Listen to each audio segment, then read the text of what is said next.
To start the ribbon, open this little door and snap the ribbon in. You just need to have a little bit showing inside. And then start rolling. I like to roll from the top. And then as I come along, this is a narrow ribbon. You can use anywhere from 1/8 to 5/8 of an inch ribbon, but they usually recommend starting at the top and kind of rolling down so you get an equal amount everywhere. If your ribbon is 5/8 inch, you would just do the whole one layer of it. But you see how I'm kind of bringing it down and making it wider? After I finish going down, I'll start back up at the top again and keep working down. You can always find how much ribbon is needed on your design when you download it. You can touch the question mark on the color, and then it will tell you how much ribbon you need, but it'll also tell you on my Sewnet library. I'm putting on way more ribbon than I need, just because I like to keep it all in one piece. Sometimes you can put 15 yards on. It's going to depend upon how thick your ribbon is and how wide it is, how much you can put on. All right, so there my ribbon is finished. And I'm going to put it back on, and this little area right to the left of the lever, that is where that needs to go, and you're going to click it into place. Now I'm going to turn it over, and the last step is putting the ribbon in through that little opening. I didn't do a very good job of it. Trying to hold it at the same time as I'm putting it in. It actually goes in very easily. And then when your finger, push the other end up through the next opening. And then put it through the opening right there through the center. I usually will open this wheel. The purpose of that wheel is that after your ribbon has come through, you should tighten it so that it will sit. The edges right here will sit right next to the ribbon. You want that in there tight. If you don't do that, when you start embroidering, the ribbon will go to one side or the other. We want the ribbon to be stitched right down the middle, and so that's why it's important to do. Now we're ready to put the attachment on and start up again. This cute little bird is a design in my Sewnet library, and what I've done is I've loaded it twice. The first one, I changed the color. The original color was this purple color, and you can see the symbol for the ribbon embroidery attachment. When I changed the color of the first one, it took away that information, and now it's just a regular embroidery design. So I'm going to go to Embroidery Stitch Out. And here I'm not going to change anything. I'm just going to leave it the way it's set. And then when I come into this screen, I'm going to stitch the first color. And I'm going to add an applique fabric first. So this is a t-shirt that I'm doing the embroidery on. And all I'm doing is leaving it there. It will stitch around the whole design. When it's done, I'm going to cut the fabric, glitter. This is like a glitter flex. It's fusible on the back. So after I've stitched it and everything is done, I can fuse it to the t-shirt and it washes beautifully. It's wonderful for applique. And I love using it, especially on kids stuff, but I like using it on even everything for myself too. So I'm going to stitch this out. After it's done, I'll trim away the outside edges and then I'll show you the next start. So even though we're doing a ribbon embroidery, because the first color is a regular embroidery design color, we're going to leave our regular 60 dynamic spring foot on.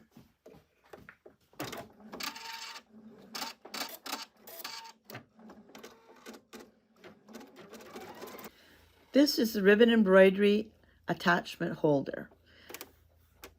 One of the very few cases where you're actually going to take the ankle off of your creative icon. And I am using a ribbon embroidery attachment from the Epic.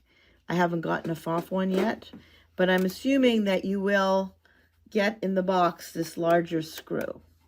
So if you do get the larger screw, you should use that because it's going to help to support the ankle better. And if you want to, you can leave this screw in all the time, or you can put the original one back in once you finish using it. I find it's more convenient just to leave the larger screw in because you can use this for many other different things. So I'm going to put the ribbon embroidery attachment in place. My hands might get a little bit in the way.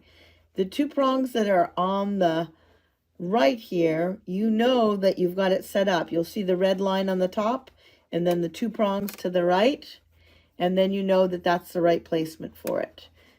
When you look down below here, you'll see that opening. That is where the bar that the foot goes on is going to go. So you're going to put it like this into place and then screw it. Once I get it started, I'll move my finger out of the way here. So that's the way it goes on. Always, it's easier to put on when you have your bar in the highest position. It will go on better, and you can see that's the high position. To put it on, I put it into the highest position. And those two prongs are on the right, and also this little part right here is. And I would always tighten it with a screwdriver to make sure it's in there firm. And now it's time to put the ribbon embroidery attachment in place. I put a little bit of tape down just to make sure the t-shirt stays out of the way. And I'm ready to load my ribbon embroidery attachment. Before I do anything to put it on, I'm going to look again and make sure that everything's lined up. Those red dots and the red line are all lined up.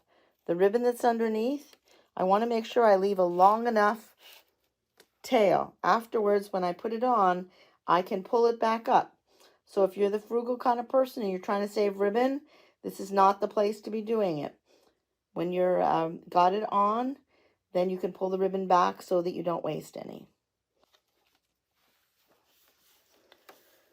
Make sure your thread is threaded, and you're going to come from behind like this through that area there, and then what you're going to do is you're going to seat the ribbon attachment on those two prongs that stick out.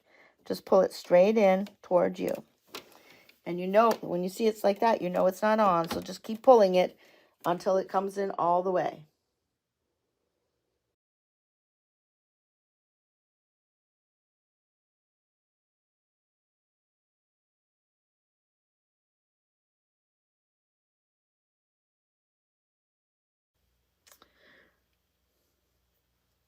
I'm ready to start going. I'm going to press the start button.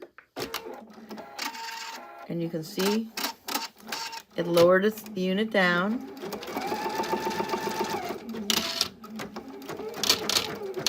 You can't see too much. I just need to make sure to keep all the fabric out of the way.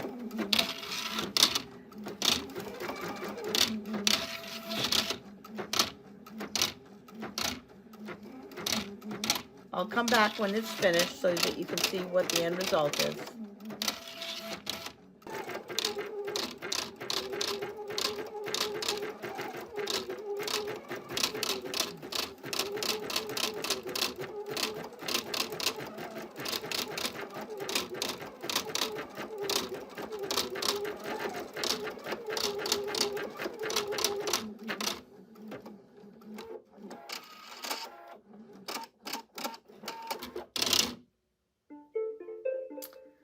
So my embroidery is finished.